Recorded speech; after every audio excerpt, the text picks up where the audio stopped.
Welcome to another episode of 31 Days, 31 Proverbs. We're on day 21, which means we will be in chapter 21 of Proverbs, which gives us another dose of daily wisdom.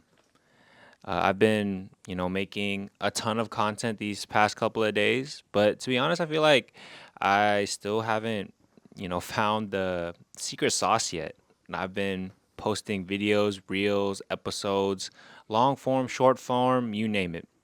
Made tons of thumbnails and come up with different ways to navigate social media, but honestly, it still doesn't feel like I've figured it out. And I'm not talking about going viral or anything, but I'm talking about managing perception. Even outside of this series, I post tons of photos and videos on my personal platforms. I have a photography page, and one of my paid jobs is literally to make content for social media, but through it all, sometimes I feel uneasy about my own online image.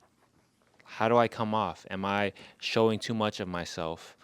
Am I showing too little? What's the perfect photo dump order? What's a compelling caption? When should I post? How often should I post? This isn't, ruling my world or anything, but shaping what others think about me is more important than I'd like to admit. I think about it often and I try to see myself through other people's eyes instead of my own. And I bring this tension in myself up because I've decided to end our 31 Days, 31 Proverbs series. I'm just kidding. I'm not. I bring this up because as I was preparing for this episode, I kept thinking to myself, what matters more? What others think about you or what God knows about you? Proverbs 21 leaves no doubt about this answer.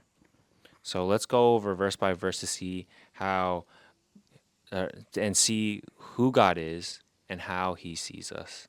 I'll break up this episode into two sections. The first section is God knows, and the second section is God controls.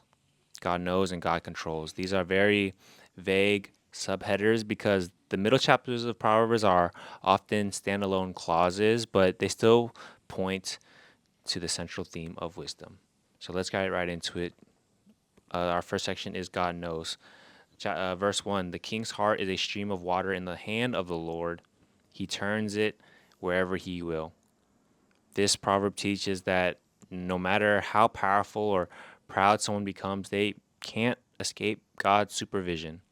There is a relationship between one's heart and God's hand, which is further explained in the next verse. Verse 2, every way of a man is right in his own eyes, but the Lord weighs the heart.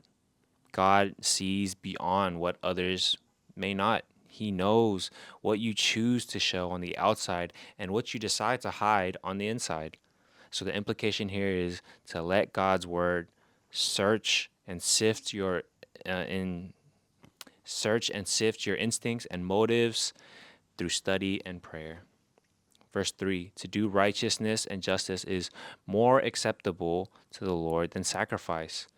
Verse 27, the sacrifice of the wicked is an abomination.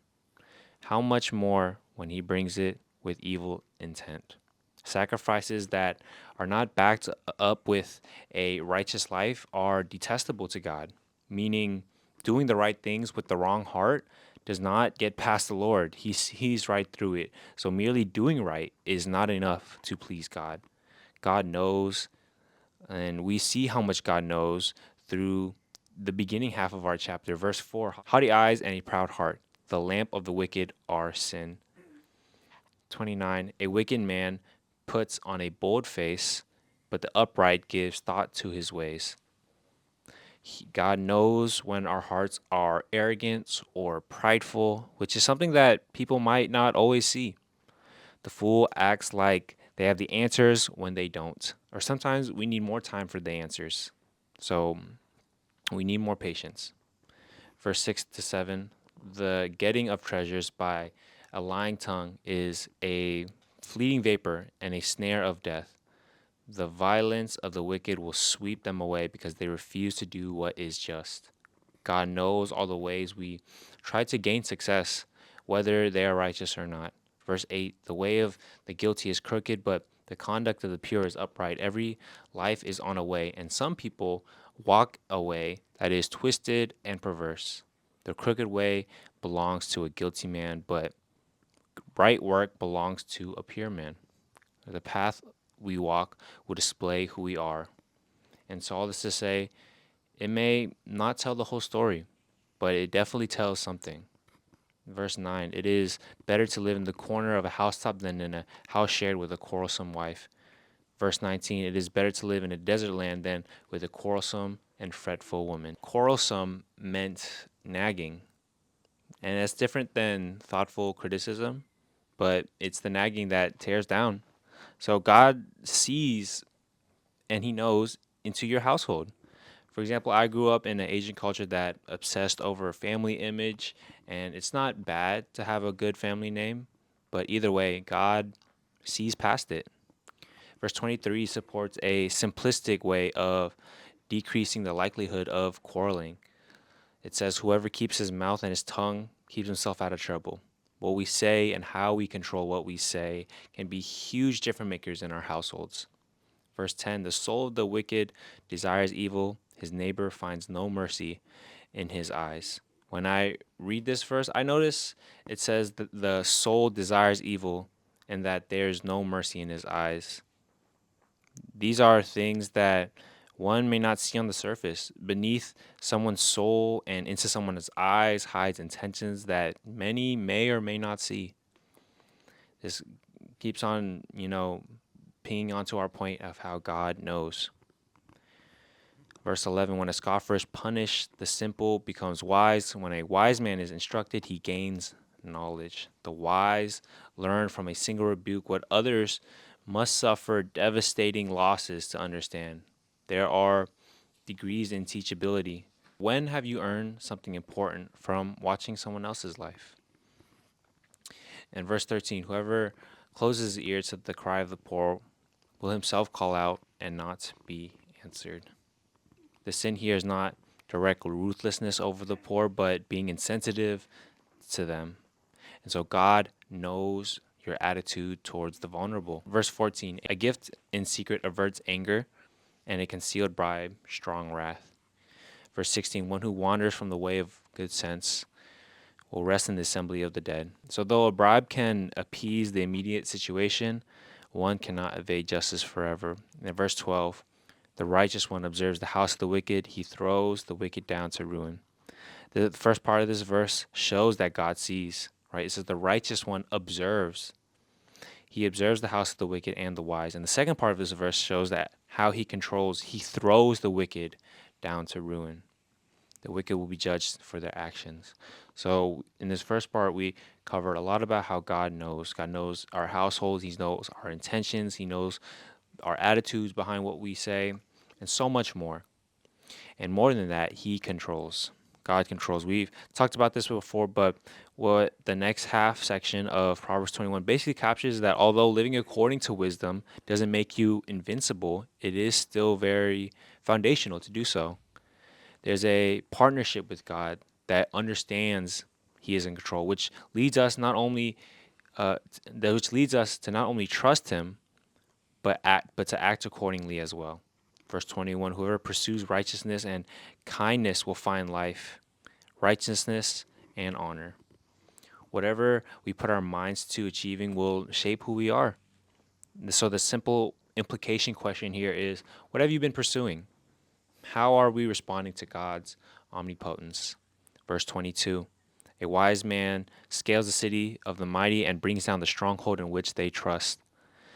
The walls of a city are, seen as these difficult obstacles, especially in the city of the mighty. Yet, with wisdom, one can overcome such obstacles. The wise person can accomplish things that are impossible for others. And through God, we are capable of so much more than we might believe. Verse 15, when justice is done, it is a joy to the righteous, but terror to evildoers. The wise find their joy in justice rather than in sensual pleasure. Doing justice involves the sacrifice of one's comfort and pleasures above. Verse 17, whoever loves pleasure will be a poor man, but he who loves wine and oil will not be rich. Verse 20, precious treasure and oil are in a wise dealing, but a foolish man devours it. Loving pleasure in the context of verse 17 means the inability to live a life of delayed gratification. There is a deeper joy that is a byproduct of deprivations for the sake of God and neighbor. And so this is us living according to wisdom as it applies to how we see the vulnerable and the ways we put it off through laziness. Verse 25 to 26, the desire of the sluggard kills him, for his hands refuse to labor. All day long he craves and craves, but the righteous gives and does not hold back. Lazy people live dissatisfied lives because they are not dissatisfied with their lives enough. Being lazy and nonchalant is the sin that believes in nothing, cares for nothing, seeks to know nothing, interferes with nothing, enjoys nothing, loves nothing, hates nothing, finds purpose in nothing, and only remains alive because there is nothing it would die for. To remedy this, look to Jesus. He endured the burdens with joy because he loved us enough to save us. Now love him enough to do the work before you.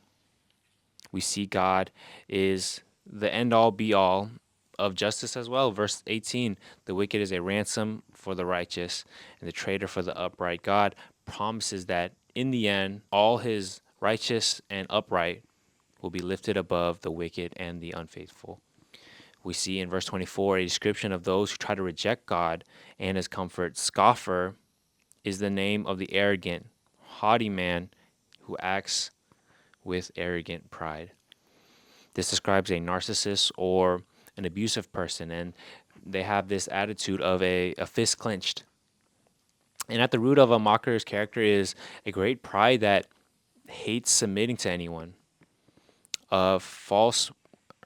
Verse 28, a false witness will perish, but the word of a man who hears will endure. This verse connects to verse 8 when it talks about crooked living. The more a liar you are, the more willing you are to listen to deceitful lips. Well, it's like being gullible and too ready to believe gossip or bad reports because you want to see and you want to believe the worst about others. It says a false witness will perish. Liars get exposed, and those who base practice and policy on lies will experience disaster. God is still in control of the consequences of those who walk in wicked ways. Verse 30, no wisdom, no understanding, no counsel can avail against the Lord. At one level, this can mean that if you set yourself against God to defy his will, you'll end up only accomplishing his will. At another level, it expresses that the fear of the Lord is the beginning of wisdom. No wisdom, insight, or plan can be arrived at in defiance of God. Without faith in God, even the most sophisticated and diligent thinker is going to leave out too much of reality to be genuinely wise about life. And verse 31, our last verse of the day, the horse is made ready for the day of battle, but the victory belongs to the Lord. The wise know that our lives are in God's hands. God and God alone is ultimately in control of all things. This includes daily life and the victor on the battlefield. And we know that's secure because Jesus Christ finished it all. And so, to wrap up, God knows. He knows the deepest, darkest struggle within you. And he also controls. He has a plan, and through it all, he's made a way. And yeah, and through that, we can have a secure hope and a secure future through Jesus Christ, who paid the price for your sin. That is day 21. I'll see you tomorrow.